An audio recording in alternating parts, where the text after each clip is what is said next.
nzambe na bomoi kolemba na nani likambo nini na se na moi okosala te soki kolembana ifalo olemba na Sara po akomaki double femme inopposé kolemba na ye te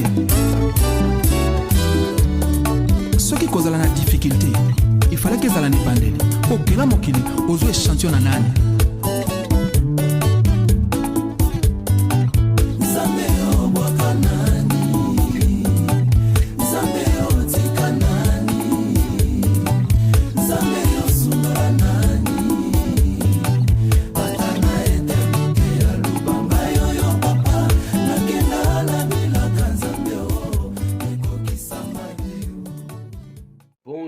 Bonjour mes chers téléspectateurs de Kwikela Sanka, parler avec joie, c'est encore l'écrivain Eric Kalume en direct de l'Afrique du Sud, plus précisément à Johannesburg, avec ce sujet qui est très important, découvrir la victoire sur la chair.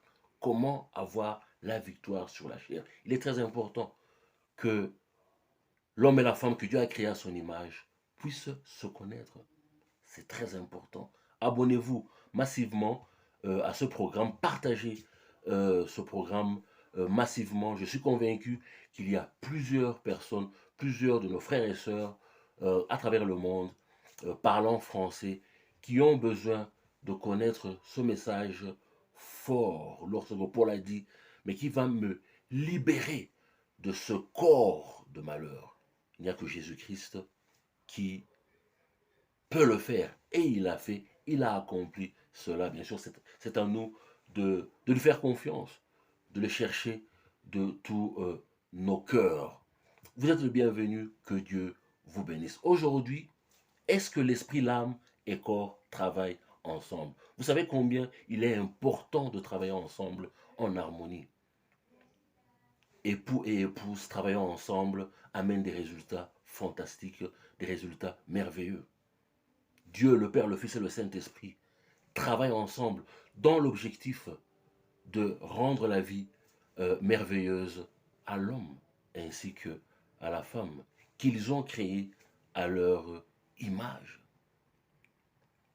Dans un pays qui n'est pas uni, une maison qui n'est pas unie, c'est la catastrophe. C'est la désolation, c'est l'échec total.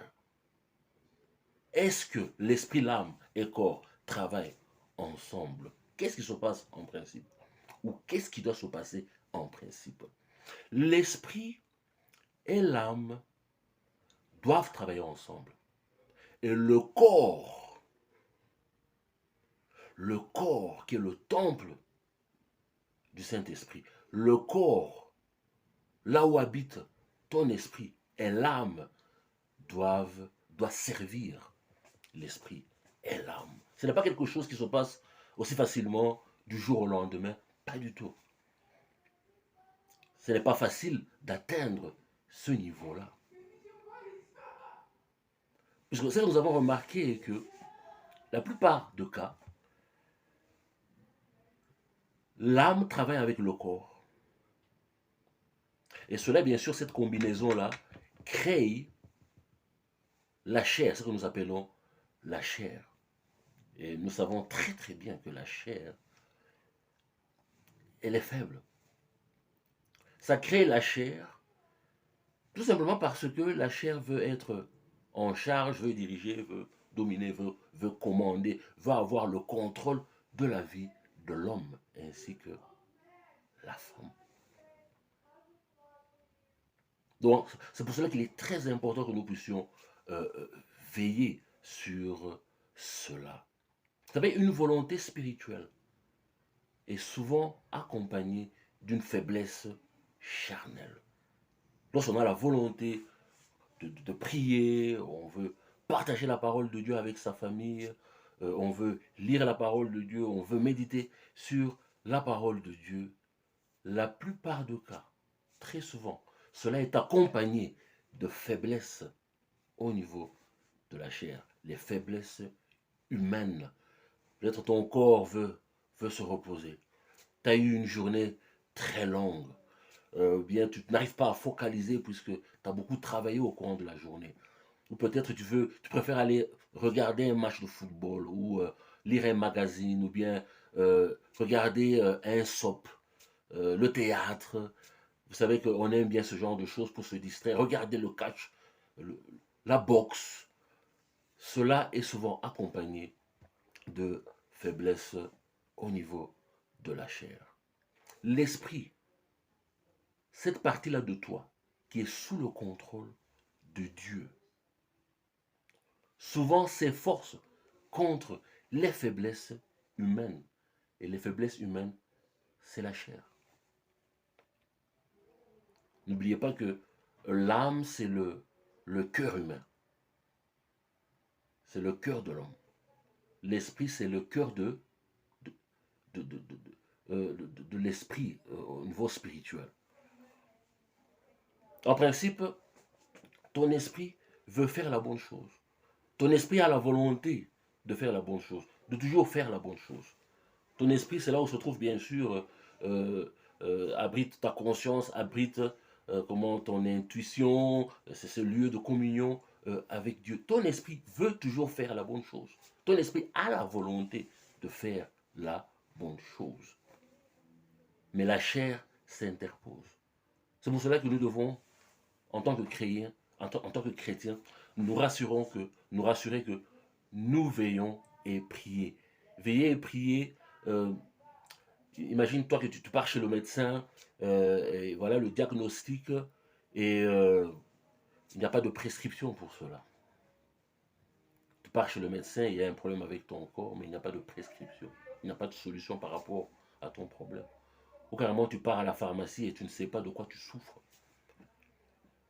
Donc, veiller et prier, ça signifie se rassurer que je connais mes défauts, je connais mes faiblesses et je dois prier afin que ça ne puisse pas prendre le dessus sur moi.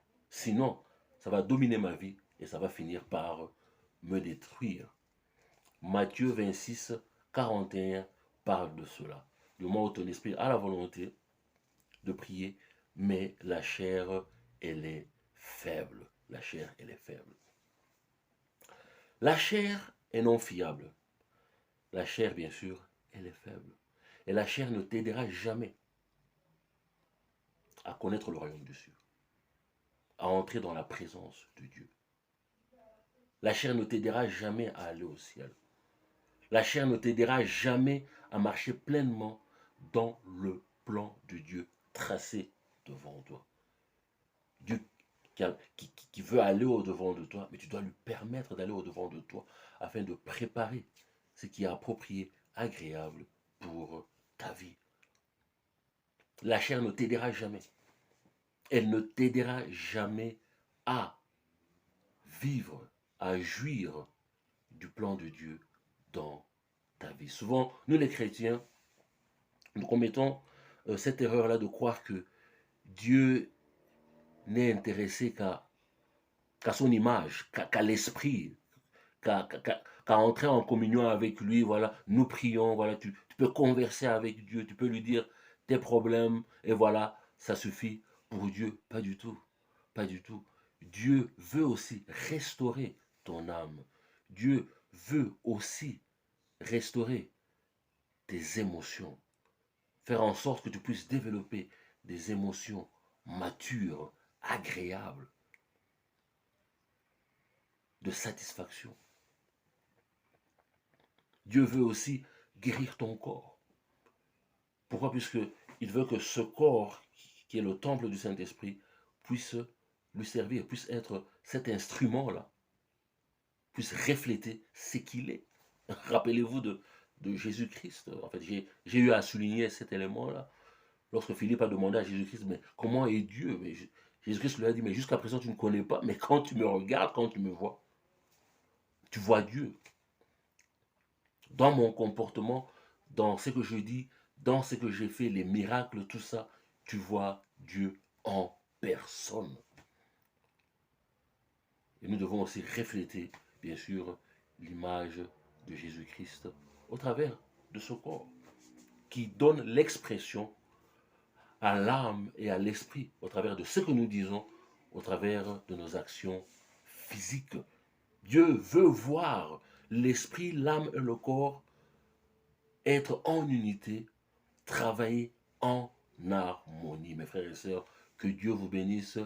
Partagez massivement ce message, partagez, abonnez-vous. Mon numéro de cellulaire est aussi là. Un message d'encouragement, une correction, ça dépendra de vous, de ce que vous avez dans votre cœur. Vous êtes le bienvenu. Que Dieu vous protège et vous bénisse. À bientôt. Au revoir.